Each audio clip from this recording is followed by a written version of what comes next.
Good morning to all of you. आज हम पढ़ेंगे जो हमारी कल की क्लास में प्रायद्वीपीय पठार को हमने पढ़ना शुरू किया था और प्रायद्वीपीय पठार के तहत हम पढ़ रहे थे कि प्रायद्वीपीय पठार पठारों का पठार कहलाता है। इसमें शामिल किया जाता है केंद्रीय उच्च भूमि को, सेंट्रल हाईलैंड्स को, इसके अलावा पूर्वी पठार को, उत्तर पूर्वी पठार को और दक्कन के पठार को, जिसमें से कल हमने पढ़ लिया था कि केंद्रीय उच्च भूमि में अरावली पर्वत श्रेणी, 3 श्रेणियों को हमने पढ़ा था, अरावली पर्वत श्रेणी, विंध्यन श्रेणी और सतपुड़ा श्रेणी। इसके अलावा 3 पठार पढ़े थे हमने इसी केंद्रीय उच्च भूमि के तहत। एक हमने पढ़ा था मेवाड़ का पठार, एक मालवा का पठार और एक बुंदेलखंड का पठार। आज हम पढ़ेंगे पूर्वी पठार के बारे में। पूर्वी पठार, उत्तर पूर्वी पठार और दक्कन का पठार, ये 3 हमारे बचे हुए हैं प्रायद्वीपीय पठार के तहत। कल की क्लास आप रिकॉल कर पा रहे होंगे। देखिए, हम अभी तक क्या पढ़ चुके हैं, तो हमने हिमालय को डिस्कस कर लिया है और कल की क्लास में हमने डिस्कस किया था उत्तर भारत का विशाल मैदान और पढ़ना शुरू किया था प्रायद्वीपीय पठार को। प्रायद्वीपीय पठार में हम पूरी तरह से केंद्रीय उच्च भूमि को डिटेल में डिस्कस कर चुके हैं। आज हम पढ़ने वाले हैं एक तो पूर्वी पठार को, इसके अलावा उत्तर पूर्वी पठार को और दक्कन के पठार को।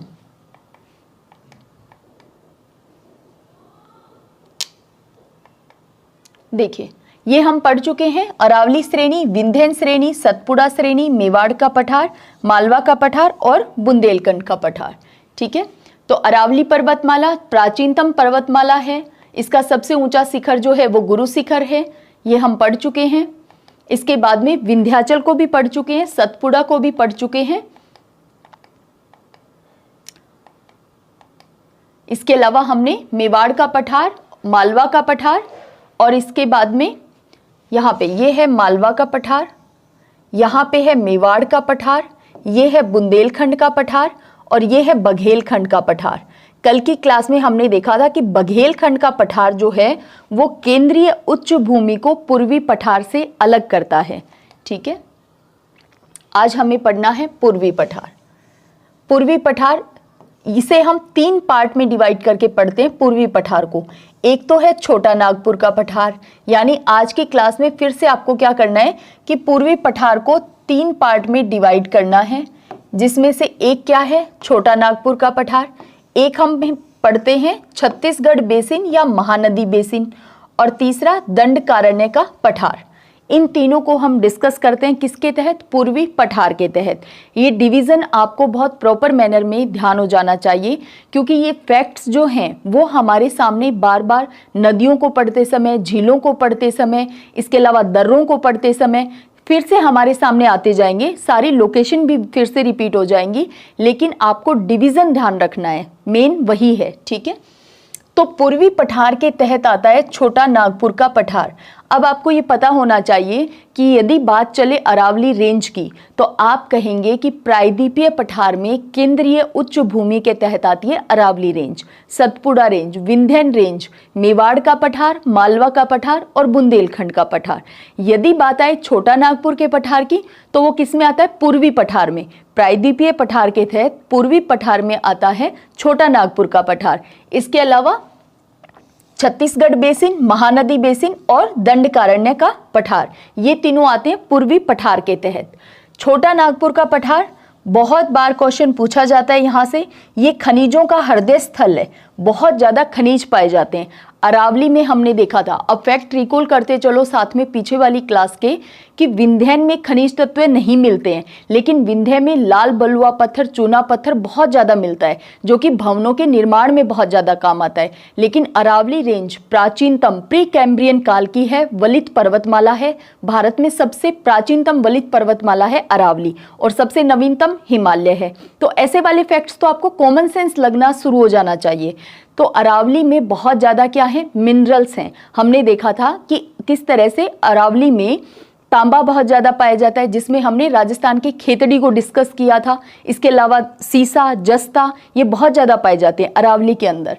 जब हम मिनरल्स को पढ़ रहे होंगे तो उस समय फिर से हम अरावली का डिस्कशन करेंगे। ठीक है, अब यहाँ पे देखिए छोटा नागपुर का पठार क्या है, खनिजों का हृदय स्थल है।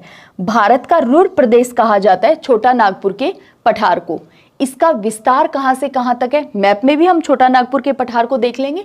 विस्तार इसका है झारखंड में, दक्षिण बिहार में, उत्तरी छत्तीसगढ़ में यानी छत्तीसगढ़ के नॉर्दर्न साइड में, वेस्ट बंगाल में और उड़ीसा के नॉर्दर्न साइड में। यानी बेसिकली इसमें झारखंड, छत्तीसगढ़, पश्चिम बंगाल, बिहार और उड़ीसा इन स्टेट में स्थित है छोटा नागपुर का पठार। पठार के उत्तर पूर्व में क्या है, तो राजमहल पहाड़ी है। सिर्फ नॉर्दर्न साइड में पूछा जाए तो हजारीबाग का पठार है। दक्षिण में इसके रांची का पठार है। इन तीनों को छोटा नागपुर के पठार में भी शामिल किया जाता है। किसको, राजमहल पहाड़ी को, इसके अलावा हजारीबाग के पठार को और रांची के पठार को। तो राजमहल की पहाड़ी, हजारीबाग का पठार और रांची का पठार, ये तीनों मिलकर के क्या कहलाते हैं, छोटा नागपुर का पठार। और छोटा नागपुर का पठार हम किसके तहत पढ़ रहे हैं, पूर्वी पठार के तहत। और पूर्वी पठार को किसके तहत पढ़ते हैं हम, प्रायद्वीपीय पठार के तहत। तो ये डिवीजन लगातार मैं आपको बताते हुए चल रही हूँ, शायद बहुत बार रिपीट हो चुके हैं और होते रहेंगे। आपको भी साथ साथ में इतनी बार रिपीट करना है, फिर आप कंफ्यूज नहीं होगे। इन तीनों को छोटा नागपुर के पठार में शामिल करते हैं हम। किसको, हजारीबाग के पठार को, रांची के पठार को और इसके अलावा राजमहल पहाड़ी को। दामोदर नदी जो है, दामोदर नदी रांची के पठार को हजारीबाग के पठार से अलग करती है। दामोदर नदी डिवाइडेशन का काम करती है रांची के पठार को हजारीबाग के पठार से। रांची का पठार, हजारीबाग का पठार, दोनों को ही हम किसके तहत पढ़ते हैं, छोटा नागपुर के पठार के तहत, छोटा नागपुर के पठार के तहत। दामोदर नदी बेसिन ये बहुत ज़्यादा फेमस है कोयला भंडार के नाते। यहाँ पे कोयले का बहुत ज़्यादा भंडार है। सबसे ऊंची चोटी अगर हम बात करें छोटा नागपुर के पठार की, तो वो स्थित है हजारीबाग के पठार में। और हजारीबाग का पठार किस में है, छोटा नागपुर के पठार में ही शामिल किया जाता है इसको। तो इसकी सबसे ऊंची चोटी है पारसनाथ हिल। देखिए पर्वतों को पढ़ते समय, जैसे हिमालय को, इसके अलावा पश्चिमी घाट को, पूर्वी घाट को, इनको पढ़ते समय तो हम सबसे ऊंची चोटी याद करते ही करते हैं। पठारी क्षेत्र में यानी प्रायद्वीपीय पठार में जो पठार स्थित हैं, जैसे यहाँ पे हजारीबाग के पठार में यहाँ की सबसे ऊंची चोटी स्थित है। किसकी बात हम कर रहे हैं, छोटा नागपुर के पठार की। तो छोटा नागपुर के पठार की सबसे ऊंची चोटी जो स्थित है, ये हजारीबाग के पठार में स्थित है, पारसनाथ हिल। स्वर्ण रेखा नदी जो है ये रांची के पठार से निकलती है। तो हजारीबाग के पठार से आपको ध्यान रखना है पारसनाथ हिल, और रांची के पठार से आपको ध्यान रखना है स्वर्ण रेखा नदी। ये यहीं से निकलती है और इसी स्वर्ण रेखा नदी पे क्या है, हुंडरू जलप्रपात है।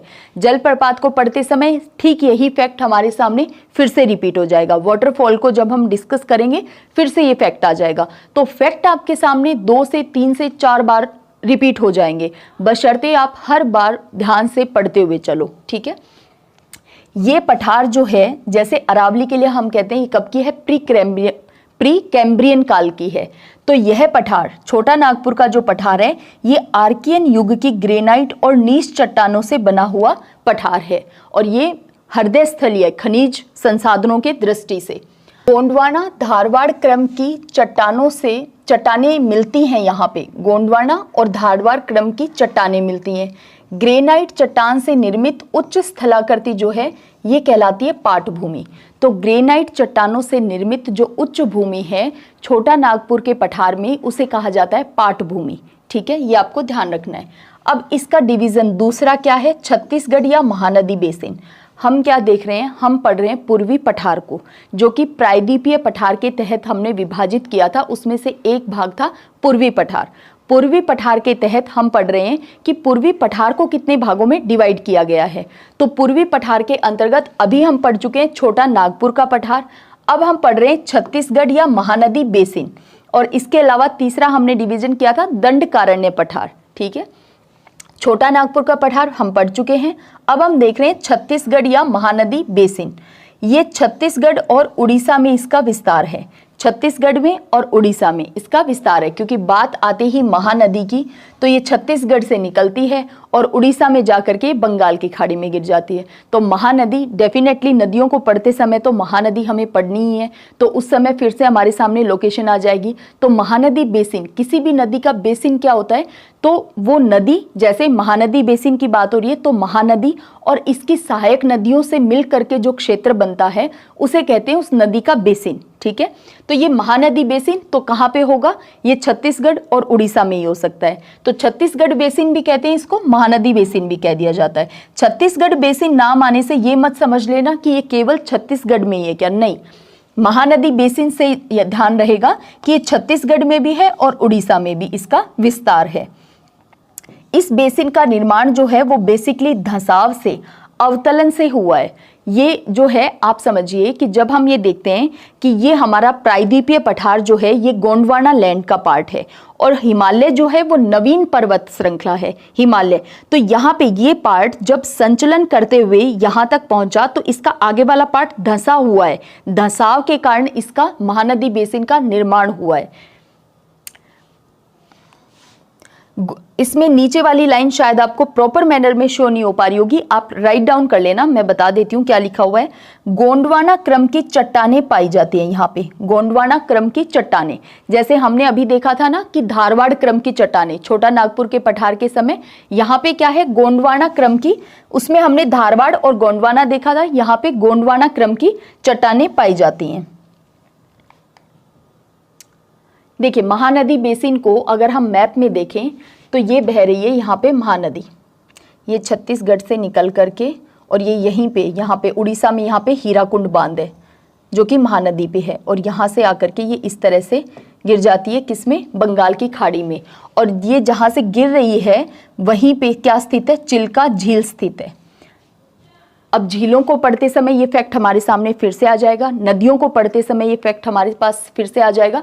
तो ये वाला जो क्षेत्र है ये क्या है, बेसिकली ये है, इसे एमपी में नहीं घुसाना है, छत्तीसगढ़ और उड़ीसा में, ये बेसिकली है महानदी का basin, Mahanadi basin. Mahanadi basin भी किसके लिए फेमस है, ये कोयला भंडार के नाते बहुत ज्यादा फेमस है, कोयला भंडार के नाते। यह छोटा नागपुर के रांची पठार को दंडकारण्य पठार से अलग करता है। यानी छोटा नागपुर का जो रांची पठार है, छोटा नागपुर के पठार में हमने क्या देखा था, राजमहल पहाड़ी, इसके अलावा हजारीबाग का पठार और रांची का पठार। तो ये रांची के पठार को, जो कि हिस्सा है छोटा नागपुर के पठार का ही, क्योंकि इन तीनों को मिलाकर के ही हम छोटा नागपुर का पठार कहते हैं, तो रांची के पठार को दंडकारण्य के पठार से अलग करता है कौन, महानदी बेसिन। महानदी खुद डिवाइड करती है इनको। अब हम देखते हैं दंडकारण्य पठार, बस्तर का पठार, इसे बस्तर का पठार भी कह देते हैं, ये बहुत ही ज्यादा उबड़ खाबड़ है। अब देखिए छत्तीसगढ़ के दक्षिण में उड़ीसा से लगता हुआ जिला है छत्तीसगढ़ का बस्तर, जो कि आपने बहुत बार न्यूज में बस्तर को नक्सली गतिविधियों के नाते सुना होगा। बस्तर की सबसे ज्यादा आबादी 70 से 80% आबादी जो है वो आदिवासी है, वहां पे गोंड जनजाति जो है, आज भी वहां का रहन सहन कल्चर जो है वो आदिवासी ही है। तो वहां पे अब नक्सली क्या एक्टिविटीज हैं वो हमारी क्लास का आज का टॉपिक नहीं है, क्योंकि हम क्या पढ़ रहे हैं, हम पठार पढ़ रहे हैं। लेकिन बस्तर में बहुत ज्यादा वन है, उबड़ खाबड़ भूमि है, हाँ वनों से आच्छादित क्षेत्र है, लेकिन खेती नहीं होती है, उपजाऊ भूमि नहीं है। क्यों? क्योंकि यहाँ की लैंड जो है वो समतल नहीं है। देखिए सबसे ज्यादा कृषि के लिए योग्य भूमि, उपयुक्त भूमि जो मानी जाती है वो समतल मानी जाती है, और यहाँ पे कैसी भूमि है, यहाँ पे उबड़ खाबड़ भूमि है। इसका विस्तार जो है वो कहाँ पे है, उड़ीसा में, छत्तीसगढ़ में, महाराष्ट्र और आंध्र प्रदेश और तेलंगाना। तो यहाँ पे इन राज्यों में इसका विस्तार है। नक्सली एक्टिविटी के समय भी आप इन्हीं राज्यों को सुनते होंगे, तो इसके विस्तार का आपको ध्यान रखना है। हम बात कर रहे हैं दंडकारण्य पठार की, इसका विस्तार है उड़ीसा में, छत्तीसगढ़ में, महाराष्ट्र, आंध्र प्रदेश और तेलंगाना में। बस्तर क्षेत्र ये टिन धातु के लिए बहुत ज्यादा फेमस है, टिन धातु के लिए। लोह एस्क खान कहाँ पे है, बेलाडीला छत्तीसगढ़ के अंदर, यहाँ पे लोह एस्क खान है।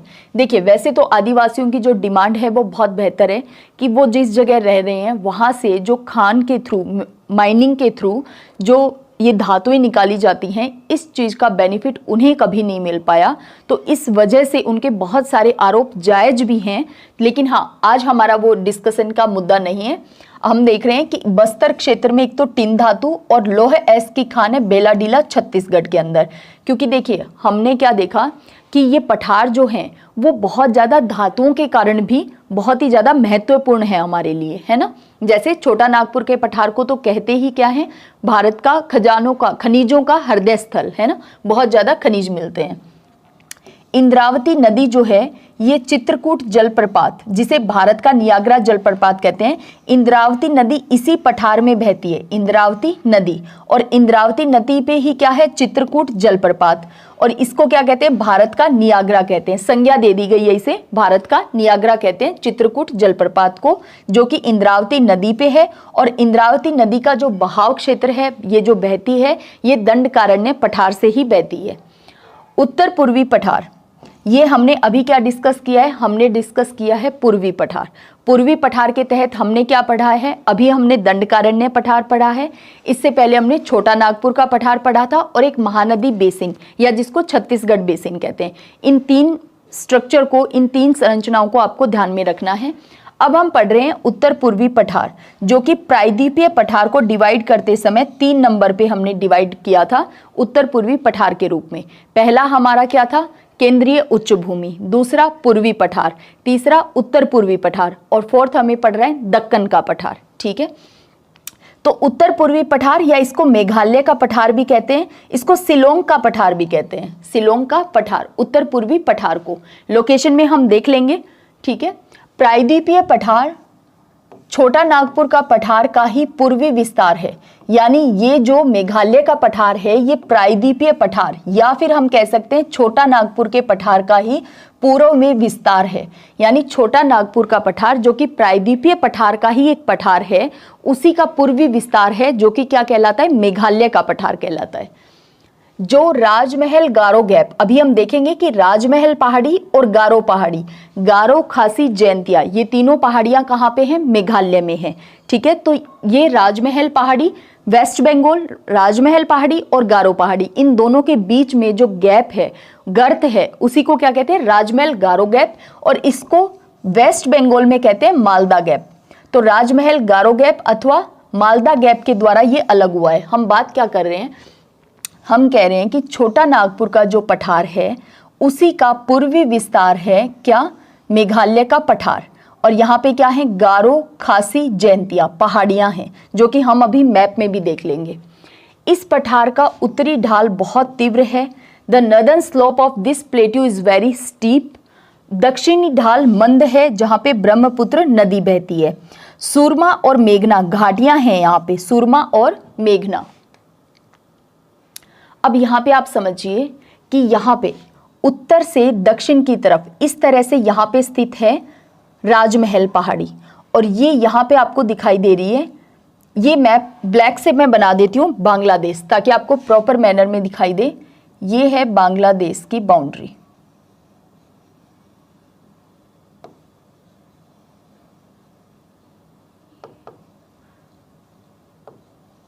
ये बांग्लादेश है। अब बांग्लादेश के पश्चिम में यानी वेस्ट बंगाल में इस वाली जगह पे है राजमहल पहाड़ी, इस तरह से उत्तर से दक्षिण की तरफ विस्तार है। और इसके बाद में यहाँ पे ये स्टेट कौन सा है, मेघालय। ये आपको रिवर दिखाई दे रही है, ये ब्रह्मपुत्र नदी बह रही है और ये बांग्लादेश में एंटर कर जाती है। अब यहाँ पे मेघालय के अंदर गारो खासी जयंतिया, और ये क्या है, मेघालय का पठार, कार्बी एंगलोंग का पठार। यहाँ पे कार्बी एंगलोंग का पठार है। ये मेघालय का पठार किसका विस्तार है, तो ये छोटा नागपुर के पठार का ही विस्तार है। ये यहाँ पे है छोटा नागपुर प्लेट्यू, ठीक है, ये वाला। तो इसी का पूर्वी विस्तार कहलाता है मेघालय का पठार। स्थिति हमने देख ली है, एक बार आप अपने मैप में भी इसे जरूर देख लेना। अब देखिए, इसमें पश्चिम से पूर्व की तरफ इन तीनों पहाड़ियों को आपको ध्यान रखना है। मिकिर पहाड़ी है असम में, ये हम हिमालय को पढ़ते समय भी पढ़ के आ चुके हैं कि मिकिर पहाड़ियां कहाँ पे, असम के अंदर हैं। यहाँ पे इसका क्रम पूछा जा सकता है पश्चिम से पूर्व, तो इनका क्रम है गारो खासी जयंतिया। ये इसी क्रम में है कि गारो, खासी, जैंतिया, इनको दिखाया भी इसी तरह से जाता है, ठीक है।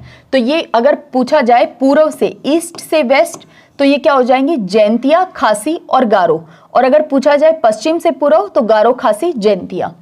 इसकी सबसे ऊंची चोटी जो है मेघालय के पठार की, ये है नोकरेक, यानी मेघालय में नोकरेक इसकी सबसे ऊंची चोटी है, मेघालय में स्थित है, जो कि मेघालय पठार की सबसे ऊंची चोटी है।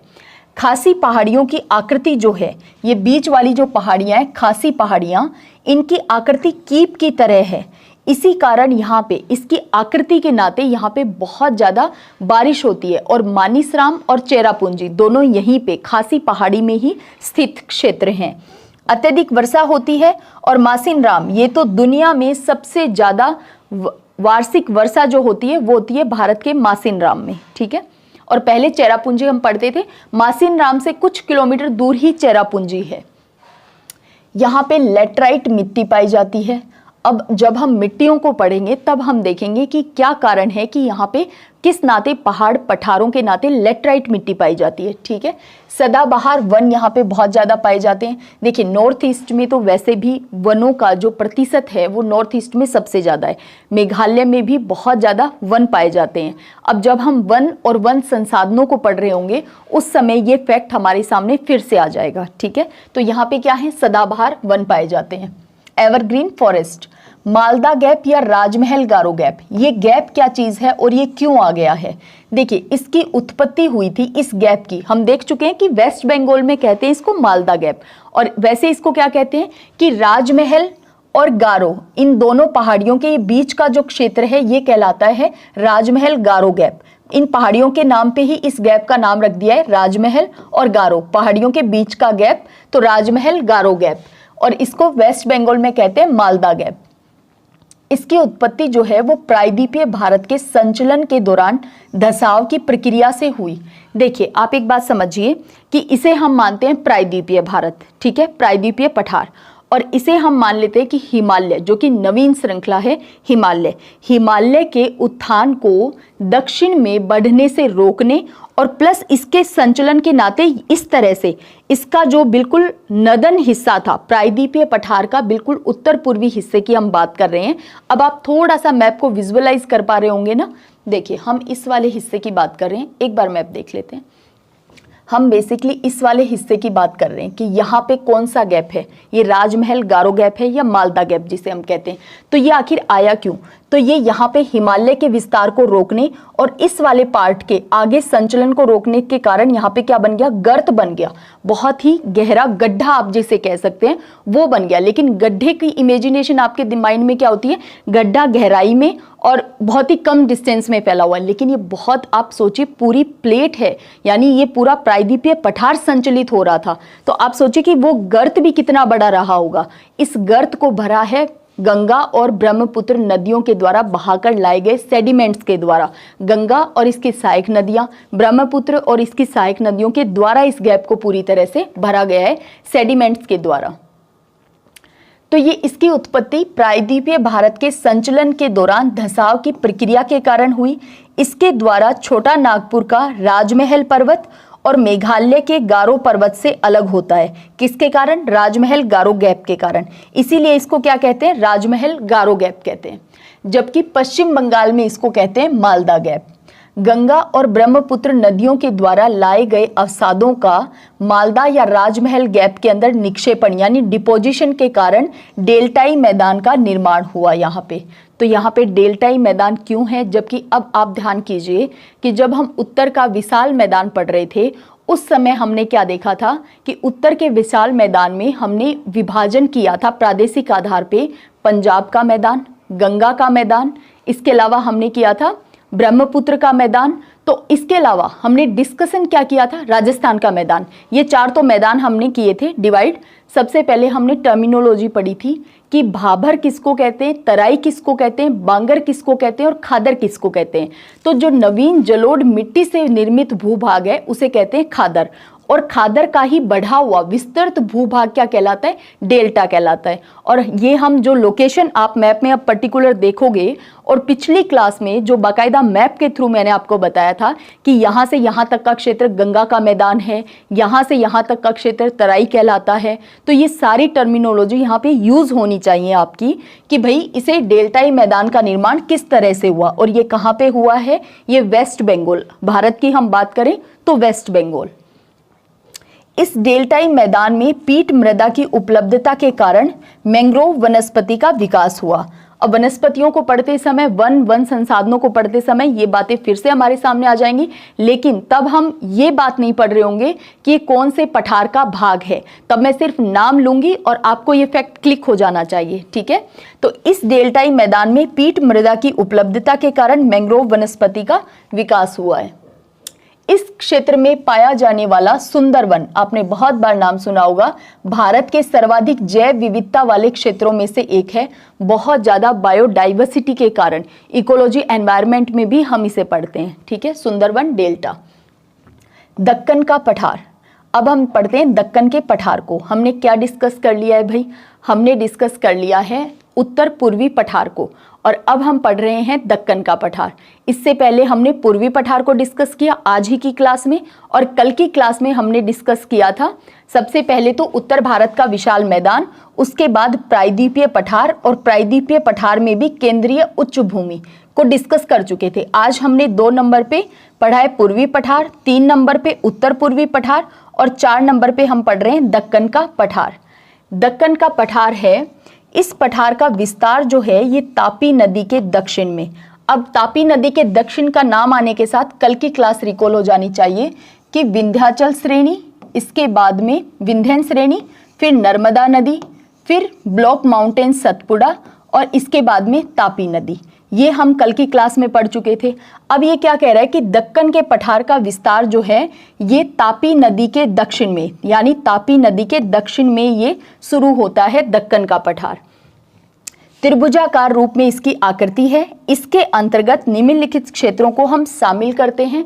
दक्कन के पठार में हम किस किस को शामिल करते हैं, एक तो हम शामिल करते हैं दक्कन ट्रैप, एक कर्नाटक का पठार और एक आंध्र का पठार। तो आपको क्या करना है, आपको दक्कन का पठार लिख करके यहाँ पे दक्कन का पठार लिख करके डिवीजन कर देना है 3 पार्ट में, और 3 पार्ट क्या है, दक्कन ट्रैप, कर्नाटक का पठार और आंध्र का पठार। अब हम सबसे पहले पढ़ते हैं दक्कन ट्रैप को। और दक्कन ट्रैप किसका भाग है, हम बात कर रहे हैं दक्कन के पठार की। दक्कन के पठार के तहत दक्कन ट्रैप, दक्कन ट्रैप जो है ये महाराष्ट्र में बेसाल्ट चट्टानों से निर्मित संरचना होने के कारण यहाँ पे काली मिट्टी पाई जाती है, और काली मिट्टी में हमेशा ध्यान रखना है सबसे बेहतर कृषि की जाती है कपास की। काली मिट्टी इज इक्वल टू कपास, ये आपको फैक्ट ध्यान ही रखना है। तो काली मिट्टी का विकास हुआ है, इसीलिए यह क्षेत्र कपास के उत्पादन की दृष्टि से बहुत ही महत्वपूर्ण है। तो महाराष्ट्र में कपास की खेती, अब महाराष्ट्र में भी कौन से क्षेत्र में, वो हम इसको पठार को देखते समय देखेंगे कि आखिर दक्कन ट्रैप कहाँ स्थित है मैप में।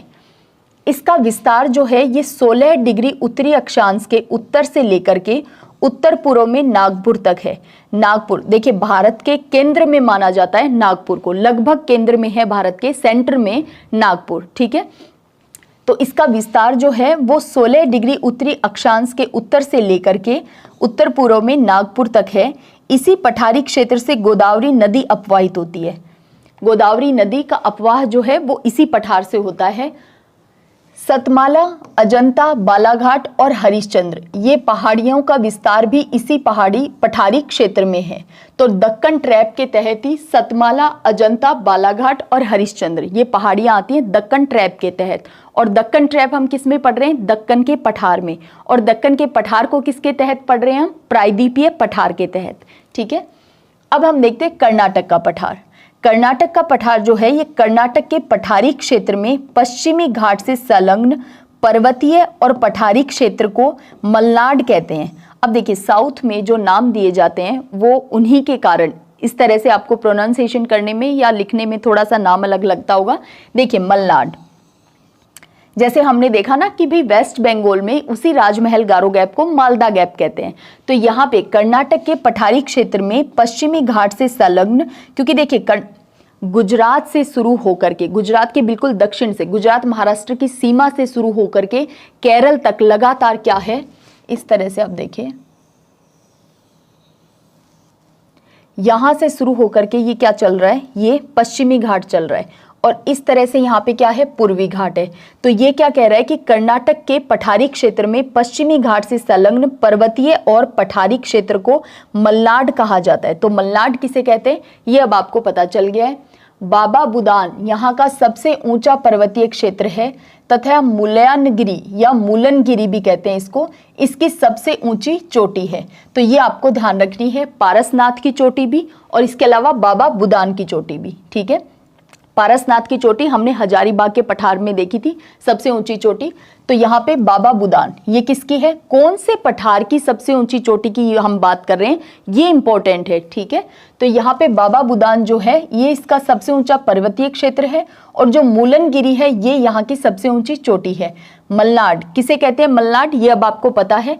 मल्नाड से संलग्न पूर्व में अपेक्षाकृत कम ऊंचे पठारी क्षेत्र को मैदान कहते हैं यहाँ पे, जिसमें औसत से अधिक ऊंचे मैदानी क्षेत्र को बेंगलुरु का पठार और मैसूर का पठार, ये इनके नाम पे ही रख दिए हैं, बेंगलुरु का पठार और मैसूर का पठार, इसके नाम से इनको जाना जाता है। तो कर्नाटक के पठार में आपको ध्यान रखना है मैसूर का पठार, बेंगलुरु का पठार, बाबा बुदान इसका सबसे ऊंचा पर्वतीय क्षेत्र है और मूलनगिरी इसकी सबसे ऊंची चोटी है।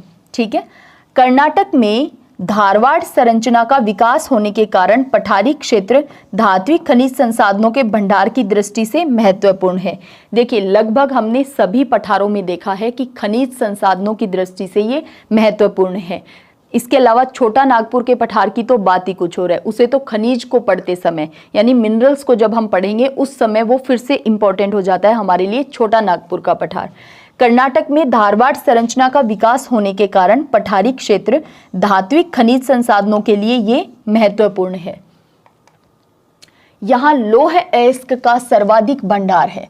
जैसे यदि बात आए आपके सामने कि छत्तीसगढ़ बेसिन या महानदी बेसिन, तो आपके दिमाग में स्ट्राइक हो जाना चाहिए कोयले का भंडार। ठीक उसी तरह से यदि बात आती है कर्नाटक पठार की, बेंगलुरु पठार, मैसूर पठार, आपके दिमाग में स्ट्राइक हो जाना चाहिए लौह अयस्क की सर्वाधिक भंडार है यहाँ पे, जिसके लिए बाबा बुदान पर्वतीय क्षेत्र बहुत ही महत्वपूर्ण है।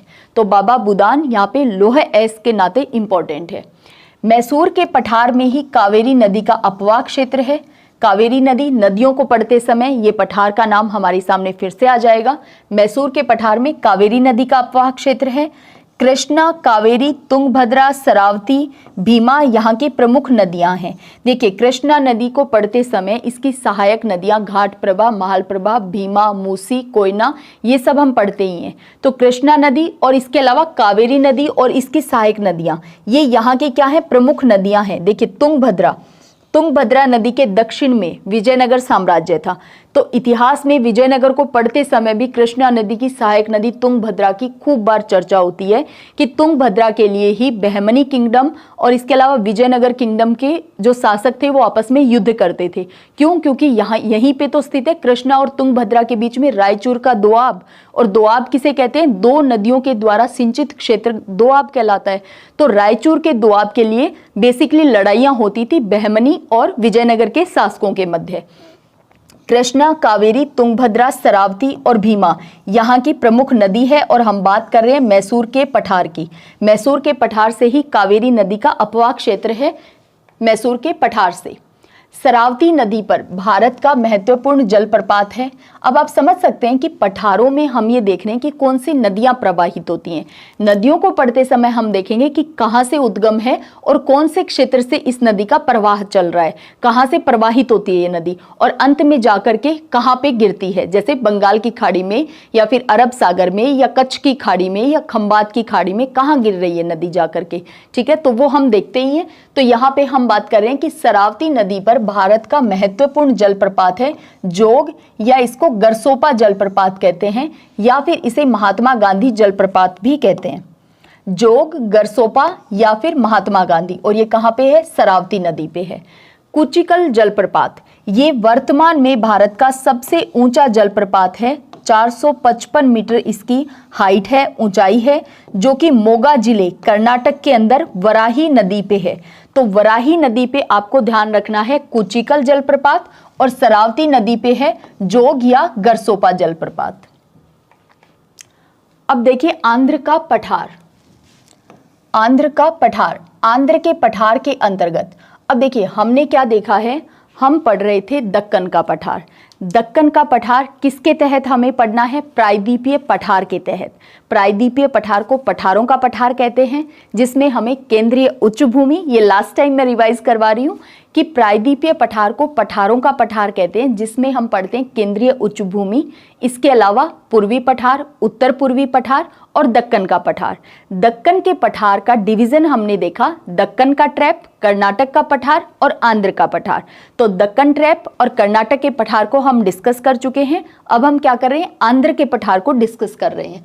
तो आंध्र का पठार, आंध्र के पठार के अंतर्गत रायलसीमा का पठार और तेलंगाना का पठार आते हैं।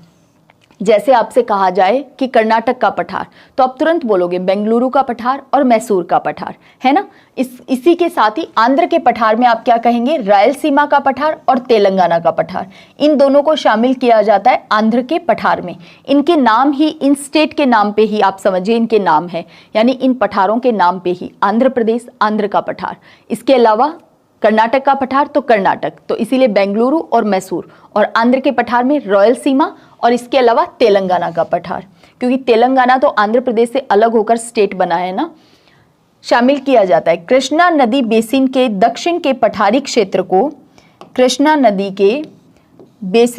नदी बेसिन के दक्षिण के पठारी क्षेत्र को रायलसीमा का पठार कहते हैं, जहां वेलिकोंडा, पालकोंडा, जब हम पूर्वी घाट को पढ़ते हैं उस समय हम पढ़ते हैं वेलिकोंडा, पालकोंडा, नल्लामल्ला, एरामल्ला। यहाँ पे क्या है? वेलिकोंडा, पालकोंडा और नल्लामल्लाई पर्वतों का विस्तार है। यहाँ पे पूर्वी घाट को पढ़ते समय ये फिर से डिवीजन हमारे सामने आ जाएगा। जबकि कृष्णा नदी बेसिन के उत्तर में स्थित पठारी क्षेत्र को तेलंगाना पठार कहते हैं, तेलंगाना पठार। ठीक है, तेलंगाना के पठार का ऊपरी हिस्सा जो है वो तो है पठारी, और दक्षिणी भाग जो है वो उपजाऊ मैदान है। तो ऊपरी हिस्सा पठारी है, इसलिए खेती के लिए, कृषि के लिए उतना ज़्यादा उपजाऊ नहीं है, लेकिन दक्षिण हिस्सा बहुत ज़्यादा उपजाऊ है तेलंगाना के पठार का। कृष्णा और गोदावरी नदी बेसिन के मध्य कोलेरू झील जो है, अब झीलों को पढ़ते समय हमें कोलेरू झील, पुलिकट झील ये पढ़नी ही है आंध्र प्रदेश के अंदर। तो ये जो कोलेरू झील अवस्थित है ये एशिया की सबसे बड़ी दलदली भूमि है। तो कोलेरू झील जो है वो कौन से पठार के तहत आती है? तो आंध्र के पठार के तहत। और आंध्र का पठार, कर्नाटक का पठार और दक्कन ट्रैप ये आते हैं दक्कन के पठार के तहत। ठीक है, अब हम एक बार मैप देख लेते हैं।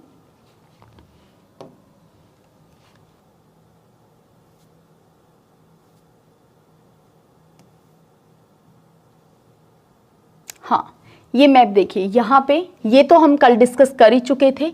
ये क्या है? छोटा नागपुर का पठार है, ये है छोटा नागपुर का पठार। इसके अलावा ये शिलोंग प्लेट्यू मेघालय का पठार, इसी में क्या है? गारो, खासी, जैंतिया हम पढ़ चुके हैं। ये है दंडकारण्य पठार, दंडकारण्य पठार। ये है दक्कन प्लेट्यू, दक्कन प्लेट्यू। और ये है कर्नाटका का पठार, और कर्नाटका के पठार में हमने देखा बेंगलुरु का पठार और मैसूर का पठार। ये है तेलंगाना प्लेट्यू। आंध्र के पठार के तहत हमने देखा रायलसीमा का पठार और तेलंगाना प्लेट्यू, ये दोनों आते हैं आंध्र के पठार के तहत। इसके अलावा आप अपने से भी मैप में इन पठारों की लोकेशन देखेंगे, साथ में ये भी देखेंगे, क्योंकि ये काम जब आप खुद करोगे मैप वाला, क्योंकि बहुत सारे स्टूडेंट्स ये कहते हैं कि क्या ये मैप जो हैं वो हमें स्लाइड्स में मिल जाएंगे क्या? तो आप खुद ये बात समझिए कि स्लाइड में मैप देखने से कहीं ज़्यादा बेहतर काम ये है कि आप जो ऑक्सफोर्ड का, एटलस का जो भी मैप आता है वो ले आइए, आपके लिए हमेशा ही काम आने वाला है। तो उस मैप में आप लोकेशन को खुद से देखिए। नोट्स डिटेल में आपके पास रहते ही हैं, वो हैंड रिटन नोट्स भी आपको मिलते हैं, लेकिन मैप आप खुद से देखिए, क्योंकि इससे ज़्यादा प्रॉपर मैनर में आप मैप को देख पाएंगे। ये इसकी विजिबिलिटी और इसके अलावा आपको ये इतनी इजी एसेस नहीं रहेगी जितनी इजी आपको रहेगा कि आप मैप के थ्रू ही लोकेशन को फाइंड आउट करें, देखें। तो उसमें आपको इंटरेस्ट भी ज़्यादा आएगा, प्लस में आपको याद भी ज़्यादा होगा कौन कौन से स्टेट के अंदर आ रहा है, कौन कौन से डिस्ट्रिक्ट लग रहे हैं, या पर्टिकुलर कोई इंपॉर्टेंट लोकेशन है क्या यहाँ पे। तो ये चीज़ें जब आप मैप देखने में इंटरेस्ट डेवलप कर लेते हैं तो आपके लिए ज्योग्राफी आसान हो जाता है। तो ये काम भी अगर आपको स्लाइड के थ्रू ही करने के लिए कि भाई बाद में होमवर्क भी आप स्लाइड के रूप में ही करोगे तो वो मज़े वाली बात नहीं है। तो इसीलिए मैप से आपको ये काम करना है, ठीक है। तो चलिए मिलते हैं फिर कल की क्लास में। जय हिंद, जय भारत।